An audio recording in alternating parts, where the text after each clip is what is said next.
саламатсызбы? Сізбен бірге мен Жансая. Швейцариялықтардың әр тұрғыны не үшін жұмыстан көңілді келетінін білесіз бе?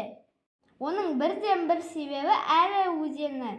Бьорн арқылы ағып келетін бұл өзен әдемі демалыс орны деп есептейді және кейбір адамдардың көлігі болып есептеледі. Жаздың жылы уақытында қаланың көп тұрғындары жұмыстан үйге қайту үшін әрі өзенін пайдаланады.